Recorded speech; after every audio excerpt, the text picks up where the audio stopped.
Aurela Hoxha ishte ftuar tek Grand Hotel 2XL. Bukuroshja ishte ftuara e parë që hapi sezonin. Supozoj të kishte shumë të qeshura në fakt, por duke se për Aurelën ishte shumë e rëndësishme se si dukej kur qeshte, sesa fakti që ajo faktikisht po qeshte.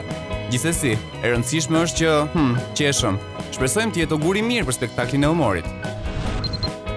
Rutina Magjistari ditën e njëjtë emisionin e saj e ka kushtuar aktorit të mirënjohur Zev Deda dhe djalit të tij Jul Deda. Rutina ka postuar këtë foto me nënshkrimin se ka qeshur aq shumë në shoqërinë e tyre, saqë s'ka më nevojë për gjithë vitin. Do e mos me ato humor që kanë pa bebir.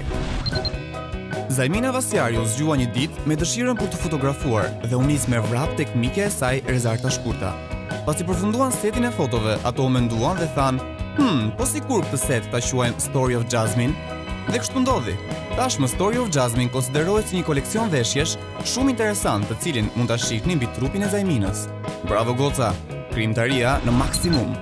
Për Venera Lumani nuk ka gjë më të bukur se sa puthja dhe përqafimi të dashurit të saj Lindi Islami pas një dite të lodhshme pune.